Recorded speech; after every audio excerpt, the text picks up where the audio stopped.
Sidang perkara dugaan penipuan dan penggelapan dengan terdakwa Muhammad Abdullah mantan Kepala Desa Kalidilem Kabupaten Lumajang kembali digelar dengan mekanisme pemeriksaan singkat. Dalam sidang tersebut, sikap terdakwa yang dinilai berbelit-belit dan tidak konsisten menjadi sorotan Jaksa Penuntut Umum Cok Satria serta kuasa hukum korban.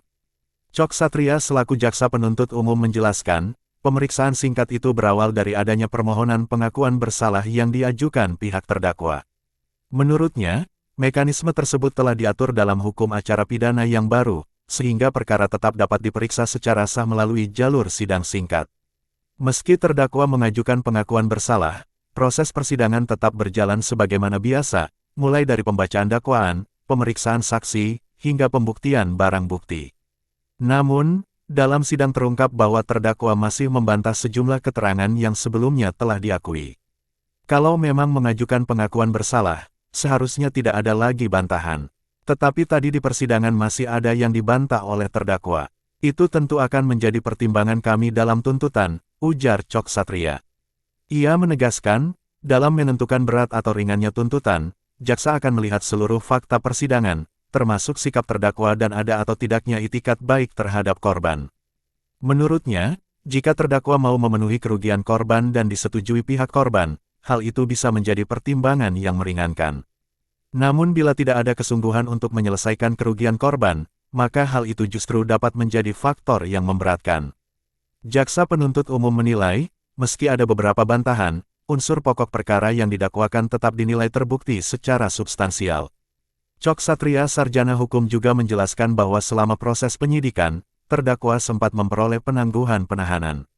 Selain itu, pada tahap pelimpahan perkara, pihak jaksa menerima surat permohonan dari penasihat hukum terdakwa beserta penjamin dari istrinya terkait pengajuan pengakuan bersalah. Sementara itu, Haris Eko Cahyono, SH, MH, selaku kuasa hukum korban Faris Alfanani, menyebut perkara ini memang telah diputuskan layak diperiksa melalui sidang pidana singkat, setelah sebelumnya melalui tahapan plea bargaining pada bulan Ramadan lalu. Menurut Haris, sidang yang berlangsung kali ini merupakan tahapan awal yang mencakup pembacaan dakwaan, pemeriksaan saksi, dan pemeriksaan terdakwa.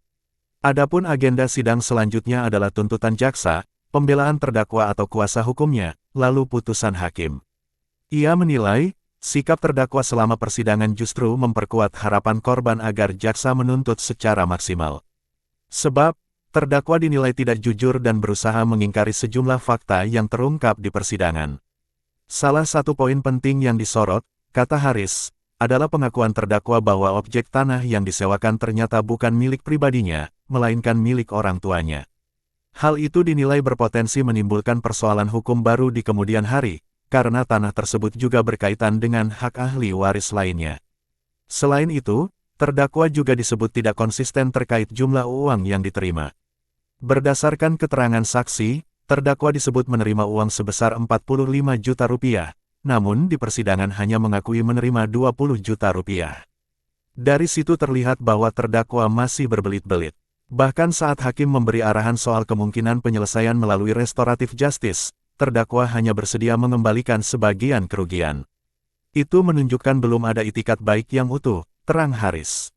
Ia menambahkan, jika terdakwa tetap tidak menunjukkan sikap kooperatif, hal itu sangat mungkin menjadi pertimbangan dalam tuntutan jaksa maupun putusan hakim nantinya.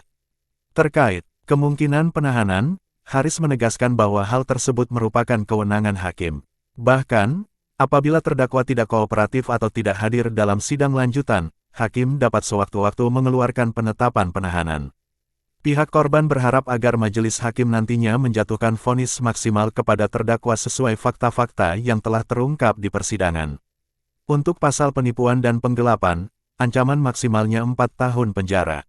Walaupun di bawah 5 tahun, perkara seperti ini tetap dapat dilakukan penahanan karena termasuk pengecualian, pungkas Haris, sidang kasus dugaan penipuan, jaksa dan kuasa hukum soroti sikap terdakwa.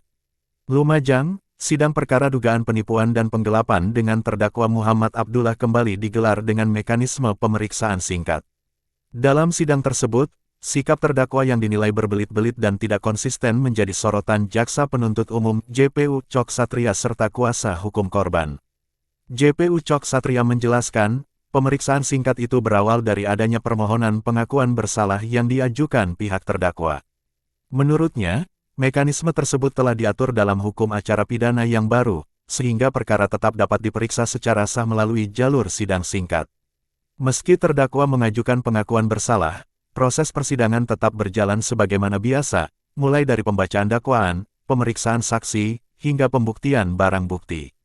Namun, dalam sidang terungkap bahwa terdakwa masih membantah sejumlah keterangan yang sebelumnya telah diakui.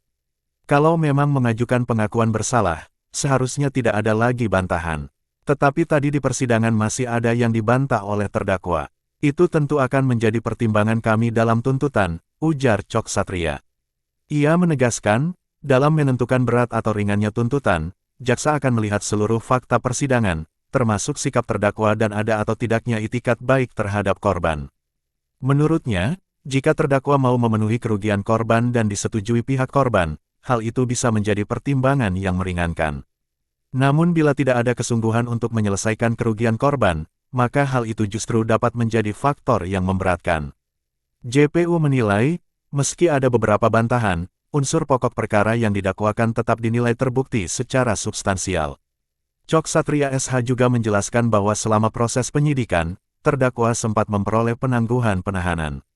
Selain itu, pada tahap pelimpahan perkara, pihak jaksa menerima surat permohonan dari penasihat hukum terdakwa beserta penjamin dari istrinya terkait pengajuan pengakuan bersalah. Sementara itu, Haris Eko Cahyono, SH, MH, selaku kuasa hukum korban Faris Alfanani, menyebut perkara ini memang telah diputuskan layak diperiksa melalui sidang pidana singkat, setelah sebelumnya melalui tahapan plea bargaining pada bulan Ramadan lalu. Menurut Haris, sidang yang berlangsung kali ini merupakan tahapan awal yang mencakup pembacaan dakwaan, pemeriksaan saksi, dan pemeriksaan terdakwa. Adapun agenda sidang selanjutnya adalah tuntutan jaksa, pembelaan terdakwa atau kuasa hukumnya, lalu putusan hakim. Ia menilai, sikap terdakwa selama persidangan justru memperkuat harapan korban agar jaksa menuntut secara maksimal. Sebab, terdakwa dinilai tidak jujur dan berusaha mengingkari sejumlah fakta yang terungkap di persidangan. Salah satu poin penting yang disorot, kata Haris, adalah pengakuan terdakwa bahwa objek tanah yang disewakan ternyata bukan milik pribadinya, melainkan milik orang tuanya. Hal itu dinilai berpotensi menimbulkan persoalan hukum baru di kemudian hari, karena tanah tersebut juga berkaitan dengan hak ahli waris lainnya.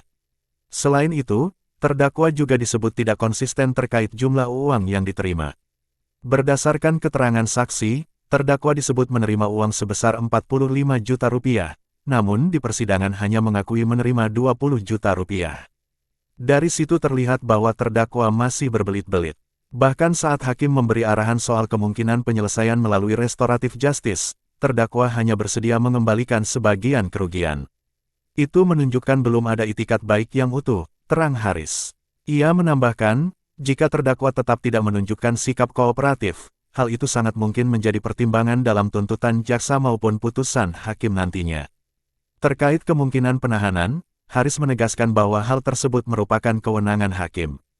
Bahkan, apabila terdakwa tidak kooperatif atau tidak hadir dalam sidang lanjutan, hakim dapat sewaktu-waktu mengeluarkan penetapan penahanan. Pihak korban berharap agar majelis hakim nantinya menjatuhkan vonis maksimal kepada terdakwa sesuai fakta-fakta yang telah terungkap di persidangan. Untuk pasal penipuan dan penggelapan, ancaman maksimalnya 4 tahun penjara. Walaupun di bawah 5 tahun, perkara seperti ini tetap dapat dilakukan penahanan karena termasuk pengecualian, pungkas Haris.